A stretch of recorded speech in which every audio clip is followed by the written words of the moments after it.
Então vamos começar a falar. Vou ajeitar a câmera aqui um pouco.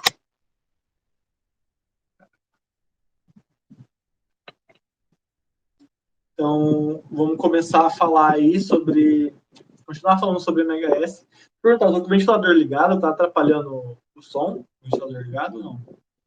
Tranquilo. Ah, beleza. Então eu vou falar, continuar falando sobre MHS. A gente viu as equações de elongação, as equações de aceleração, as equações de velocidade, e a gente viu como que a gente analisava graficamente isso, como a gente utilizava o movimento uniforme, circular uniforme, para poder estudar o movimento harmônico simples, né? A gente fez alguns exercícios, mas agora a gente vai adentrar no MHS, nos sistemas que podem fazer esse MHS. Então, o primeiro desses sistemas que funcionam como um MHS é o sistema massa-mola, que é o que está representado nessa figura aqui. Então, é uma mola com um corpo atrelado a essa mola. Então, esse corpo ele vai ficar oscilando nessa reta aqui. E ele vai chegar lá embaixo, a última representação ali embaixo, é onde a mola está no seu máximo estendida, nesse movimento harmônico simples. E o que vai acontecer? Vamos pegar primeiramente essa figura aqui do meio, onde o corpo está em equilíbrio. Então a mola não está exercendo nenhuma força sobre o corpo e o corpo está parado, não está mexendo. Se a gente impor uma força para esse corpo começar o movimento, a gente estiver no mundo ideal, que não tem atrito, não tem a resistência do ar, esse corpo e essa mola vão começar a fazer um movimento harmônico simples, que era o que a gente já tinha falado antes. Porque o que vai acontecer? Eu comecei a empurrar, eu dei uma força empurrando esse corpo para a esquerda. Aí vamos para a parte de cima. Então, esse corpo está indo para a esquerda com uma velocidade. Vocês concordam que a mola ela tá se encurtando? Então, quando a mola ela se encurta, ela começa a criar uma energia ali, a criar uma força, e essa força ela vai ser contrária ao movimento do objeto, que é aquele FL ali. Então, eu dei uma força para esse objeto começar a se mover para a esquerda, e isso começou a comprimir a mola. Então, quando você vai comprimindo a mola, e a mola estava numa posição de repouso que ela não fazia força, ela vai começar a fazer força, vai começar a fazer força. E essa força vai ser, então, para empurrar o objeto de volta. Então, esse objeto que eu dei uma força, tinha uma velocidade, ele vai começar a ser desacelerado por essa mola. Ele vai ser desacelerado, até chegar a um ponto em que ele vai ficar com uma velocidade zero, que é nesse ponto aqui, nesse x igual a menos a, que é aquela velha amplitude do movimento, né? Amplitude máxima do movimento, que ele consegue chegar. Então, ele chegou a uma velocidade igual a zero, e a mola ela está o máximo deformada. Tipo, ela não estava deformada aqui na posição inicial, ela começa a se deformar um pouquinho, até que o objeto chega a zero, e a mola chega no seu máximo de deformação. Então, aqui, nesse ponto também, essa força que a mola exerce sobre o corpo, vai ser máxima também. Essa força a gente chama de força restauradora. Por que a gente chama de força restauradora? Porque ela sempre vai querer fazer o objeto e a mola voltar ao seu ponto inicial. Então, o que está acontecendo? Dei uma força para esse objeto. Então, começou a deformar a mola a uma velocidade. Chegou na velocidade zero, na amplitude máxima da esquerda, igual a menos A, porque lembra que a gente falou que para a esquerda vai ser negativo. Então, quando chegar aqui, a gente ainda tem uma força máxima, só que essa força é para a direita. Então, o que vai acontecer? Agora, esse corpo ele vai começar a andar para a direita para querer voltar para o seu ponto inicial. Então, essa força elástica quer fazer esse objeto voltar ao seu ponto inicial. Só que vai acontecer, essa força agora está no mesmo sentido que a velocidade desse corpo agora. Então, essa velocidade vai aumentar até esse ponto zero de novo. Só que desse ponto menos A até esse ponto zero, eu ainda não tenho nenhuma força que vai ser contrária a esse movimento, porque a mola está querendo voltar ao seu ponto de equilíbrio, que é o ponto zero. Então não tem nenhuma força impedindo esse movimento. Então a velocidade só vai aumentar nesse ponto de menos A até zero.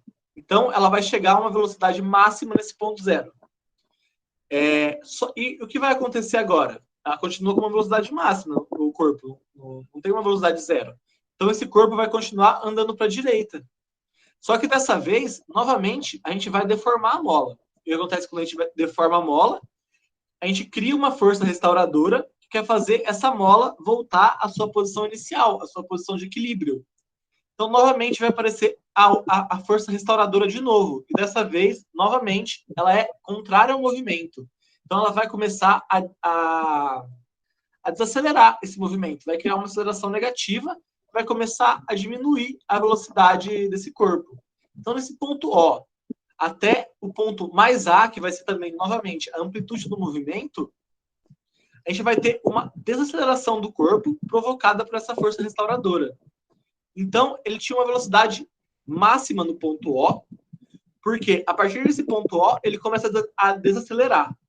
Então, novamente, quando ele chegar nesse ponto mais A, ele vai ter uma velocidade zero, porque ele vai chegar na sua amplitude máxima. E quando ele chegar aqui, ele vai voltar novamente, querer voltar para a sua posição inicial, sua posição. Qual foi o termo que eu usei? Sua posição controlada, sua posição inicial, sua posição de. Esqueci o termo agora. Posição de equilíbrio, isso. O termo é equilíbrio. A posição inicial que a gente começou, em que a mola não está deformada, mas que agora o corpo vai ter velocidade máxima.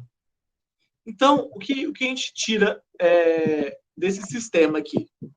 A gente tem, então, um corpo, tirando todas as forças externas, em movimento harmônico simples. Porque se tivesse atrito ou tivesse resistência do ar, a gente não estaria diante de um movimento harmônico simples, porque teria outras forças externas.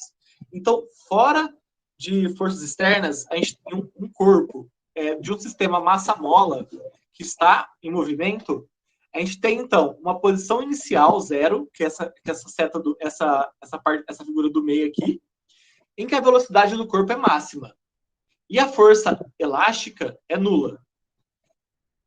Essa figura de cima aqui, em que a gente tem a amplitude máxima do corpo na compressão da mola, que é igual a menos A, em que a velocidade é zero e a força elástica que a mola aplica no corpo é máxima. E essa figura aqui de baixo, em que a distensão é máxima, então a gente chega à amplitude máxima, mais A, que dessa vez está para a direita, em que a velocidade é zero novamente, e a força elástica ela é máxima também. Isso em módulo. Essa força elástica ela é máxima em módulo. Por quê? Porque, lembrando da força elástica quando vocês estudaram, da lei de Hooke, a força elástica vai ser igual à constante da mola vezes ao quanto ela deforma. Quando ela deforma é esse x. Só que, quando vocês estudaram isso em dinâmica, essa força ela era positiva. Só que aqui ela vai ser negativa. Por que ela vai ser negativa? Porque ela é contrária ao movimento. Então, aqui nessa posição inicial, quando ela vai para a esquerda, a gente tem uma força restauradora, força elástica restauradora, que está apontando para a direita. Então, ela está contrária ao movimento. Então, ela vai ser negativa, porque ela está exercendo uma aceleração negativa. E aqui na direita, ela também vai ser negativa. Aqui na figura de baixo, ela também vai ser negativa, porque o corpo está indo da esquerda para a direita e a força está exercendo uma força da direita para a esquerda. Então, por isso que essa força restauradora, aqui no sistema massa-mola do MHS, ela vai ser negativa. Deixa eu passar o slide aqui.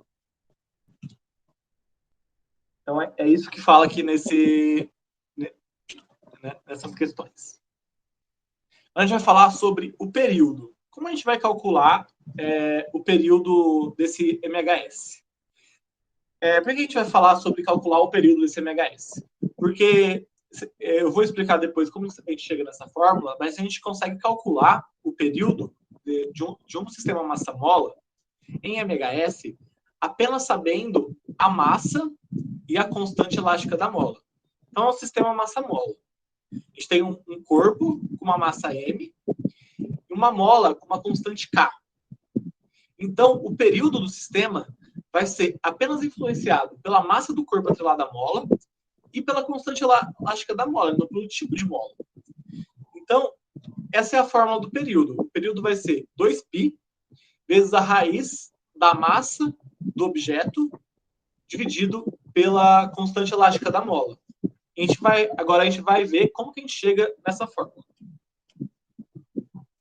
Então, do que a gente tinha tirado de antes, da lei de Hooke, que a força restauradora vai ser menos kx, a gente tem da segunda lei de Newton, que a força é igual a massa vezes a aceleração.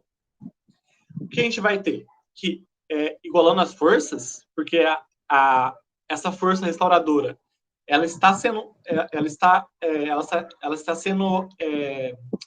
infligida naquela massa, naquele corpo, e está dando uma aceleração para aquele corpo. Então, a gente vai utilizar a segunda lei de Newton, que é força igual a massa vezes aceleração.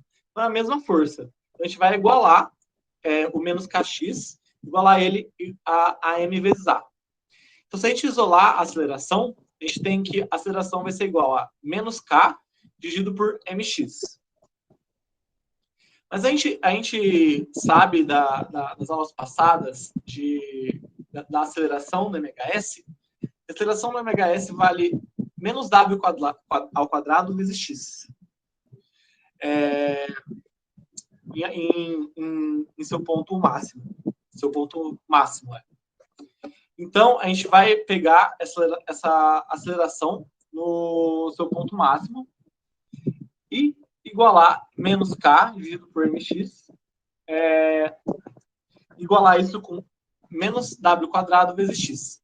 Então, a gente vai obter que essa velocidade angular vai ser igual a raiz da constante da mola dividido pela massa. Só que a gente sabe também que do movimento circular uniforme, que a velocidade angular é igual a 2π vezes a frequência. E a frequência é o inverso do período. Então, a velocidade angular é 2π dividido pelo período. Então, se a gente trocar o W por 2π dividido pelo período, a gente vai obter que a raiz da constante da mola dividido pela massa é igual a 2π dividido pelo período. Se a gente isolar o período, a gente chega, então, nessa fórmula que a gente acabou de falar. Novamente, mais uma fórmula difícil, né? Então, geralmente, essa fórmula aqui, a maioria dos vestibulares, eles dão para vocês também. Os exercícios que eu peguei lá da lista de exercícios que eu fiz, que eu vou passar para vocês depois. Se não tem no exercício, geralmente o vestibular dá numa folha final com as fórmulas. Eu sei que acho que a Unifesp faz isso. Geralmente a Unicamp e a FUVEST, elas dão essa fórmula, as fórmulas que a gente deu anteriormente também. A não ser quando eles pedem para vocês deduzirem isso. Mas acho que essa fórmula eu nunca vi nenhum exercício pedindo para deduzir também. Mas os vestibulares mais clássicos, eles geralmente dão essa fórmula aí mesmo. Então, não é necessário decorar. Mas o que é importante a gente tirar dessa fórmula? Que o período de um sistema massa-mola depende exclusivamente da massa do corpo e da constante elástica da mola. Independente se ela é uma oscilação na horizontal, como a gente viu anteriormente, ou se ela é na vertical. Daqui a pouco a gente vai ver na vertical para vocês entenderem também um pouco. Agora a gente vai falar, acho que o mais importante, acho que existe sobre esse sistema, massa-mola, acho que o que mais cai é essa parte de energia. Então, a gente vai falar no sistema massa-mola de três tipos de energia. A energia potencial elástica, que a gente está falando de um sistema de mola. A energia cinética, porque a gente está falando de um sistema que tem velocidade, ele está se movendo, tem velocidade. Energia mecânica. Energia mecânica vai ser a soma, então, dessa energia do sistema que a gente está falando aqui. Então, o que a gente precisa lembrar dos conceitos de energia? A gente precisa lembrar, então, o que é energia potencial elástica, o que é energia cinética e o que é energia mecânica. Então, a energia potencial elástica é uma energia armazenada na forma elástica, naquela mola. Então, quando você vai comprimir a mola ou distender a mola, aquela mola está guardando uma energia que vai ser influenciada naquele aumento da força. Então, quanto mais você comprime a mola, mais energia potencial você tem guardada, até que ela chega numa velocidade, numa força máxima. E quanto mais você distende a mola, mais você tem uma energia potencial armazenada. Então, quando a energia potencial armazenada no sistema vai ser máxima? Ela vai ser máxima quando a força elástica for máxima. Quando a força elástica é máxima? É em módulo, claramente. Quando a força elástica está nos extremos. Então, em menos A e mais A. E para a gente relembrar, então, a fórmula da energia potencial vai ser igual a kx² dividido por 2. E para a gente calcular, então, essa energia potencial máxima do sistema, porque ela vai ficar variando. Porque a mola sofre deformidade, K é uma constante, mas X não é constante. Então, como a mola sofre deformidade X, essa energia potencial ela vai variar enquanto o objeto se movimenta no sistema. Então, ela nunca é a mesma. Ela é nula, então, no ponto zero, porque a gente está no ponto de repouso da mola, em que não tem variação nem de compressão, nem de extensão da mola, então o X vale zero. Então, a energia potencial vai ser zero. E ela vai ser máxima em mais A, em menos A e mais A, e que ela vai sofrer, então, uma deformidade A, menos A e A. Porque de zero até o ponto menos A, o X da mola vai variar de menos A. De zero até A, o X da mola vai variar de A. Então, nesses pontos em que a energia potencial vai ser máxima, a energia potencial máxima vai ser, então, a constante da mola, vezes a deformidade, vezes o quanto a mola deformou, que é de menos A ou A. Então, isso vai ser A ao quadrado, dividido por 2. Então, a gente tem aí a energia potencial máxima. Agora, a energia cinética. A energia cinética é aquela energia relacionada à velocidade do corpo. Então, o corpo ele tem uma energia em si que ela é determinada pela velocidade. E a isso a gente chama de energia cinética. Então, quanto maior a velocidade do corpo, mais energia cinética ele tem armazenado nele, ele tem com ele. Então, do que a gente vai tirar disso no movimento harmônico simples? Essa energia cinética ela vai ser máxima aonde? No ponto médio, no ponto de equilíbrio, naquele ponto inicial. Por quê? Como a gente tinha falado anteriormente, é onde a velocidade vai ser máxima. E nos extremos, a velocidade vai ser nula. Então, a energia cinética vai ser nula. Então, o que a gente está percebendo aqui? Que existem 3 pontos em que, em 2, que são os extremos, a energia potencial é máxima e a energia cinética é nula.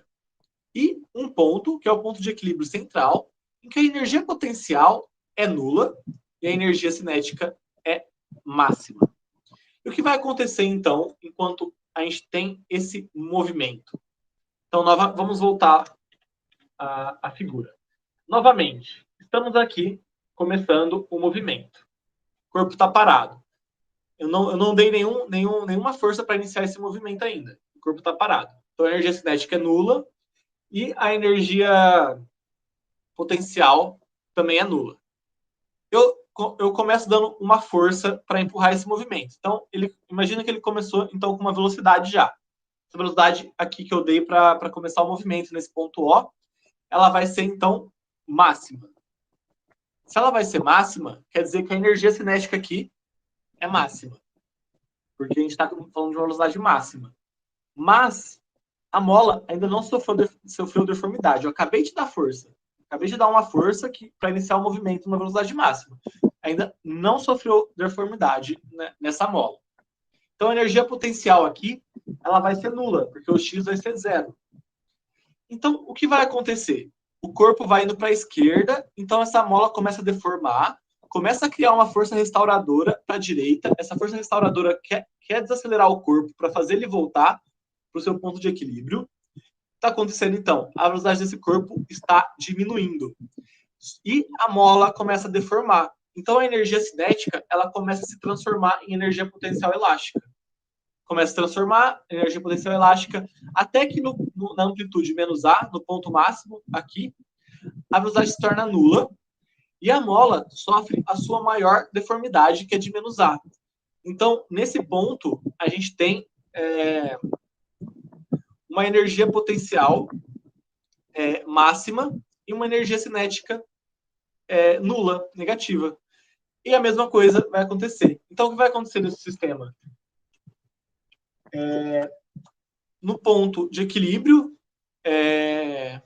energia cinética aqui.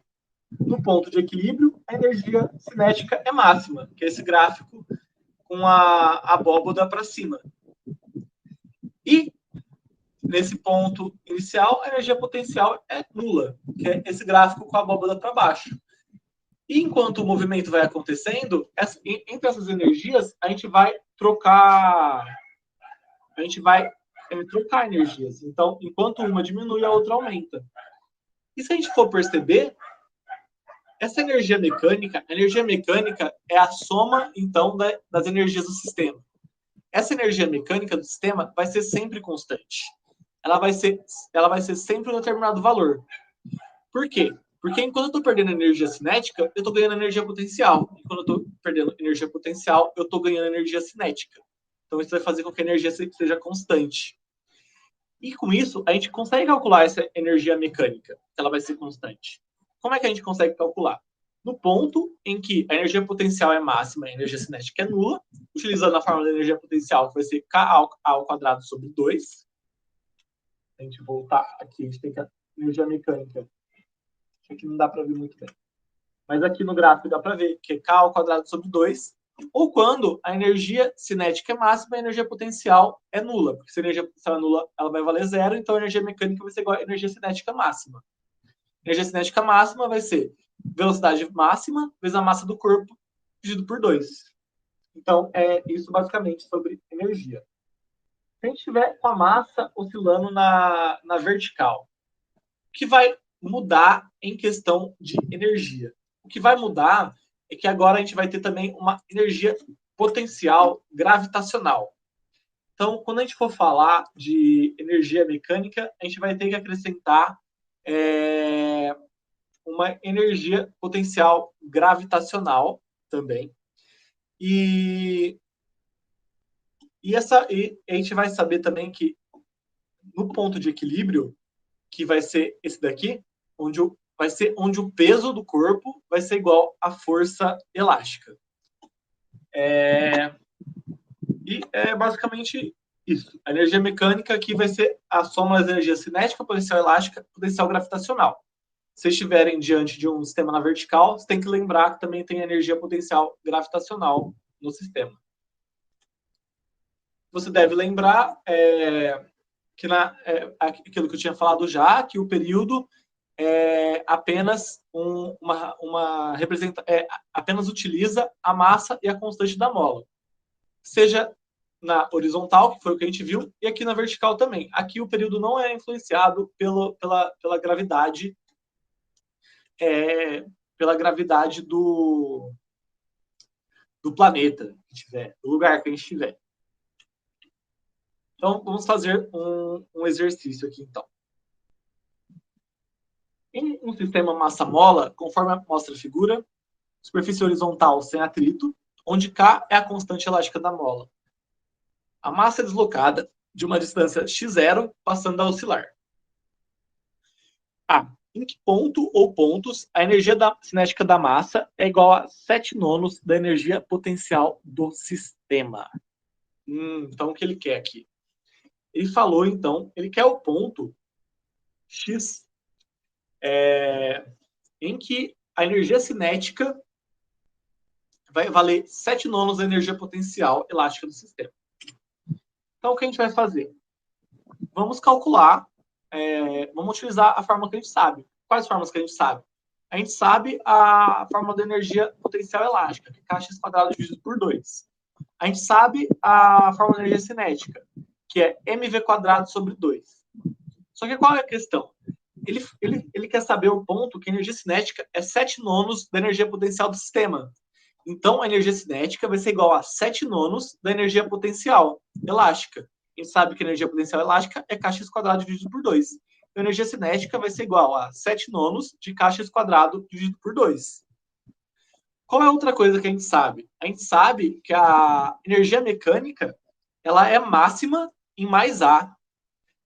A energia mecânica é sempre constante. E a energia potencial...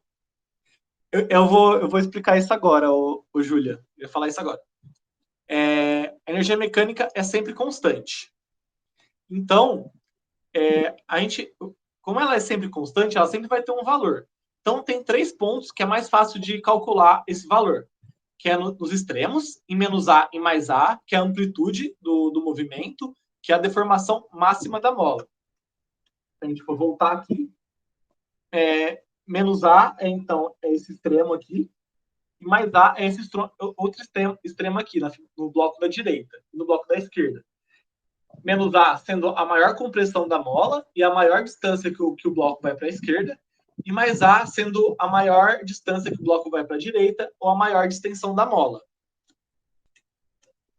Então, nesses pontos, vamos pegar esse ponto da direita aqui, em que x é igual a A, que a deformação da mola vai de 0 até A. Então, a deformação da mola x é igual a A. Nesse ponto, a energia cinética é 0. E nesse ponto, a energia potencial é máxima. O que é energia potencial? É kx² dividido por 2. Só que x é a amplitude. X é igual a amplitude, porque a mola deformou de mais A. Então, essa energia potencial é igual a K vezes A ao quadrado sobre 2. Só que como a energia cinética é nula, a energia mecânica, a energia potencial elástica mais a energia cinética, a energia mecânica vai ser igual à energia potencial elástica apenas. Então, a energia mecânica também vai ser igual a K vezes A ao quadrado sobre 2. Então, por isso que a gente tem aqui que a energia mecânica é K ao quadrado dividido por 2. Então, o que a gente vai fazer? A gente também sabe que a energia mecânica é igual à energia cinética mais a energia potencial. E agora a gente quer calcular o valor de x, que é o que ele pediu. Isso. É o que ele pediu. Então, vamos lá. A energia mecânica é K ao quadrado dividido por 2, que é o que a gente já achou. A energia cinética é 7 nonos de kx ao quadrado sobre 2, porque ela é 7 nonos da energia potencial. E a energia potencial é kx² sobre 2. Então, tudo que a gente vai fazer agora a gente precisa isolar x. Porque a gente não tem o valor de A. Então, a gente vai achar x em função de A. Ele não deu no exercício para a gente quanto que vale A. Mas ele quer em que ponto que essa energia cinética é 7 nonos da energia potencial. E esse ponto é o x. Porque A é a amplitude máxima, né? Então, agora a gente precisaria isolar o x. Então, tudo que a gente vai fazer é fazer essas contas. Aqui, ó, vai ficar 9k ao quadrado igual a 16 kx² sobre 2. Se a gente isolar o x, a gente tem que x vai ser raiz quadrada. Esse O com 2 pontinhos em cima é raiz quadrada. Como eu copiei a resolução de um site que eu não estou conseguindo escrever ainda, o site não tinha raiz quadrada bonitinho, então ficou esse negócio feio. Então, esse O com 2 pontinhos é raiz quadrada. Então, x vai ser raiz quadrada de 9 dividido por 16 vezes A ao quadrado.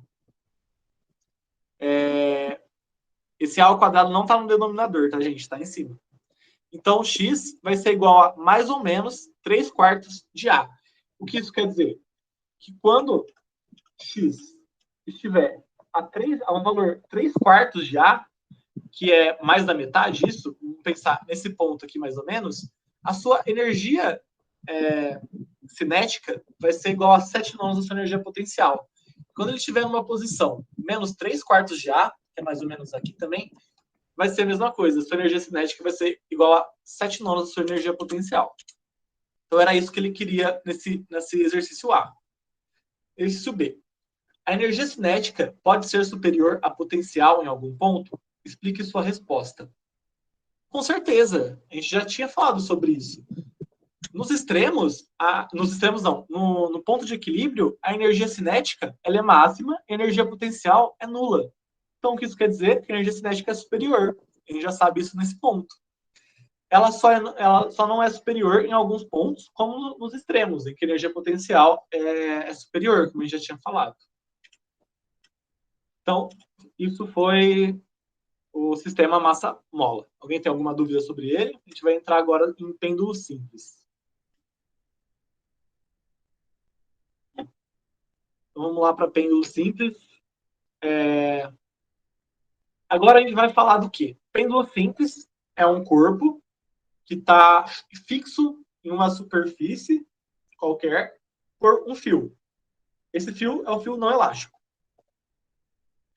E a gente vai dar uma força para esse corpo se movimentar, e ele vai fazer esse movimento de pêndulo, de vai e vem. Novamente, sem forças externas implicando nele. E esse movimento, então, vai ser um movimento harmônico simples. Então, é uma massa presa numa extremidade de um fio ideal, que não tem tensão, não tem elasticidade, e é fixado verticalmente. Então, tem ação da força da gravidade.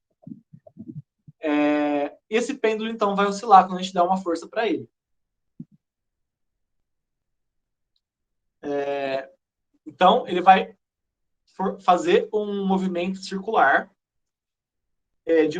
de raio igual a L. Então, se você desse muito movimento para esse pêndulo e não tivesse esse fixador, ele faria uma circunferência. Só que esse movimento ele está sendo feito em uma pequena parte da circunferência em que o raio é o comprimento do fio. E o período T, desse vai e vem, desse pêndulo, ele é dado por essa expressão. O período é 2π vezes a raiz do comprimento do fio dividido pela gravidade do ambiente, a gravidade do planeta onde ele está, do lugar que ele está. Então, essa fórmula aí eu não vou conseguir deduzir para vocês. Primeiramente que eu não lembro como que é, e segundamente que é muito difícil, e terceiramente eu não lembro se eu já aprendi alguma vez isso na minha vida também. Como que deduz essa fórmula? Eu não estou lembrado agora. Mas eu não vou conseguir deduzir ela para vocês. Então, e essa fórmula do pêndulo simples, ela também é dada nos exercícios, não precisa decorar. Os exercícios mais dos vestibulares, como é que fala, vestibulares mais clássicos, eles geralmente dão. Alguns vestibulares, eu não conheço todos os vestibulares, provavelmente não devem dar essa fórmula. Aí depende do vestibular que vocês forem fazer. Aí, se vocês verem uma questão desse vestibular, quando vocês forem fazer, que provavelmente vão fazer esse vestibular, vocês vão descobrir se eles dão a fórmula ou não. Aí, se for necessário, teria que decorar. Mas a maioria dos vestibulares que eu vi, eles não dão a fórmula. Já no ITA, que eu acho que às vezes o ITA deve até pedir para você deduzir essa fórmula. Eu não estou lembrado como é que deduz mesmo. Eu nem coloquei aqui. E o que você deve saber, então, sobre isso? Então, o período T vai ser 2π vezes a raiz do comprimento L do fio, dividido pela gravidade do planeta ou do lugar que ele está. Então, o período de um pêndulo é fornecido exclusivamente pelo comprimento do fio e pela gravidade do planeta. Então, não depende da massa que você colocou ali. Então, um fio de mesmo comprimento, no mesmo planeta, independente da massa que você colocar ali, às vezes você coloca um caminhão para fazer esse movimento de pêndulo. Uma bolinha de gude, eles vão ter o mesmo período. O mesmo período. Então, não vai influenciar a massa do corpo, apenas do comprimento do fio e a gravidade do planeta. Aqui. Novamente, então, o que ele quer falar aqui é que o período do pêndulo simples vai independer da amplitude. Então, vai independer, a amplitude é o ponto máximo que o pêndulo vai chegar. Então, novamente, se eu tiver um pêndulo, um caminhão, uma bolinha de gude, e essa bolinha de gude tiver uma amplitude maior que o movimento pendular desse caminhão, não vai influenciar no período novamente, porque o que influencia é o comprimento do fio e a gravidade do planeta. E a amplitude desse movimento, ela vai depender da altura em que o objeto vai ser solto. Então, se eu soltar de uma determinada altura, vai influenciar nessa amplitude. Então, se eu pegar a bolinha de gude, soltar de uma altura bem alta, ela vai fazer um movimento com amplitude alta. Se eu soltar de uma amplitude baixa, ela vai fazer um movimento com amplitude baixa. E esses dois movimentos vão ter o mesmo período, porque, novamente, não depende da amplitude, não depende da massa do corpo, depende apenas do comprimento do fio e da aceleração da gravidade do planeta. E aqui, para a gente exemplificar, agora se a gente modificar o comprimento desse fio. Então, a gente tem um fio L, um fio 4L e um fio 9L. Como que vai mudar o período desse fio? Então, o período ele é diretamente proporcional ao comprimento do fio, a raiz do comprimento do fio. Então, quando aumenta o fio, aumenta o período. Só que, quando o fio aumenta 4 vezes, como é raiz quadrada, o comprimento do fio aumenta 4 vezes, como é raiz quadrada, o período vai aumentar de 2 vezes.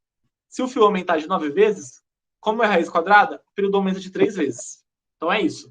Se a gente aumentar o fio, o período vai aumentar na raiz quadrada do aumento desse fio. E o período do pêndulo vai ser inversamente proporcional à raiz quadrada da aceleração da gravidade. Então, o que isso quer dizer? Quanto maior a gravidade, menor o período desse fio. Então, quanto maior for a aceleração da gravidade do planeta, menor vai ser esse período. E quais são a utilidade desse pêndulo? A gente consegue calcular a aceleração da gravidade utilizando o pêndulo. A gente calcula o período com o cronômetro e a gente sabe, então, o comprimento do fio que a gente tem, a gente sabe o valor de π, a gente consegue determinar a aceleração da gravidade. Lembrando que a aceleração da gravidade no planeta Terra não é homogênea em todos os pontos, ela é heterogênea, porque tem a ver com a amplitude. Então, a gente consegue calcular a variação da aceleração da gravidade no planeta Terra, por exemplo, utilizando um pêndulo. Claro que não tão preciso, mas a gente consegue. Então, agora, se um pêndulo for abandonado em A, então a gente abandonou o pêndulo aqui nesse ponto A. A sua energia potencial gravitacional, então o pêndulo a gente vai estar trabalhando com energia potencial gravitacional e energia cinética dessa vez. E vai ser a mesma coisa, a gente só trocou a energia potencial gravitacional por energia a energia elástica daquele outro movimento por energia potencial gravitacional. Então, ela é máxima nos pontos extremos, novamente, energia cinética é nula, porque a velocidade daquele corpo vai ser nulo. Então, à medida que ele desce, a energia potencial vai se transformando em cinética, que será a máxima quando ele atinge B. E o processo, então, vai se inverter novamente. É aquela mesma coisa do sistema massa-mola. Nos extremos, a energia potencial gravitacional dessa vez vai ser máxima, a energia cinética vai ser nula, e no ponto de equilíbrio, que é o centro aqui, a energia gravitacional vai ser nula e a energia cinética vai ser máxima. Mentira. A energia potencial gravitacional nunca vai ser nula, porque a energia potencial gravitacional tem a ver com a altura do corpo em relação ao solo, e ele nunca chega a encostar no solo. Então, a energia potencial gravitacional nunca vai ser nula. Eu estava comparando muito com outro sistema. Então, apenas a energia cinética vai ser nula. Mas a energia potencial gravitacional, enquanto a gente vai abaixando a altura do corpo, a energia potencial gravitacional é massa vezes a aceleração da gravidade vezes a altura que o corpo está do solo. Então, à medida que o pêndulo vai se aproximando do ponto de equilíbrio, a gente vai diminuindo essa altura, né? Então, enquanto a gente vai diminuindo essa altura, a gente vai diminuindo essa energia potencial gravitacional. Só que ela nunca chega a zero. Então, ela nunca vai chegar a esse ponto. Eu consigo calcular, então, a energia mecânica como o ponto que eu solto o objeto para começar o movimento, que vai ser o H máximo. Então, a gente vai calcular a energia mecânica quando essa energia cinética for zero. A gente consegue utilizar apenas a energia potencial gravitacional. Se a gente tiver a massa, a aceleração do planeta e a altura em que o objeto é jogado, a gente consegue calcular essa energia potencial gravitacional máxima e, portanto, energia mecânica. Mas nesse ponto de equilíbrio, então, a gente vai ter que a energia mecânica vai ser a massa vezes a velocidade ao quadrado máxima, que é a energia cinética, dividido por 2, né? Mais a energia potencial gravitacional dessa alturazinha menor aqui. Então, que ela vai perder energia, mas nunca vai chegar a zero, porque ela nunca toca o Sol. Tem que lembrar disso, que existe essa pequena diferença entre o sistema massa-mola e o pêndulo, em questão da energia. Agora vamos fazer um exercício. Deixa eu ver se dá tempo. Tem mais 5 minutos. Acho que dá tempo. Um estudante faz o estudo. Acho que não vai dar tempo, não, gente. Na próxima aula, a gente faz esse exercício. Faltam só 5 minutos. Eu queria falar uns negócios para vocês antes de acabar. Então, a gente vai terminar o movimento harmônico simples. Falta só a associação de molas, que é 5 minutos que a gente faz, e fazer esse exercício. O que eu queria falar é que eu vou mandar um lista de exercícios para vocês de MHS. E se vocês quiserem fazer ou não quiserem fazer, e eu vou gravar uma aula que eu vou disponibilizar para vocês, resolvendo esses exercícios. Vai demorar um pouco, que eu vou esperar a minha mão melhorar. Acho que daqui 2 semanas que ela vai melhorar. Aí vocês têm bastante tempo para fazer essa lista de exercícios. Que eu fiz cirurgia esses dias e ela tá um horror. Tá complicado. Mas daqui 2 semanas eu consigo ela de volta e eu consigo preparar uma aula bonitinha resolvendo os exercícios. Eu não preciso ficar copiando e colando os exercícios resolvidos desse jeito, fica bem feio. Então é isso, eu fiz a lista de exercícios. Aí se vocês quiserem fazer ou não, vou gravar essa aula, dando uma revisada de MHS. E é isso, gente. Não sei se eu postei os slides, mas se eu não postei, eu posto, tá bom? É isso então, gente. Muito obrigado. Até mais.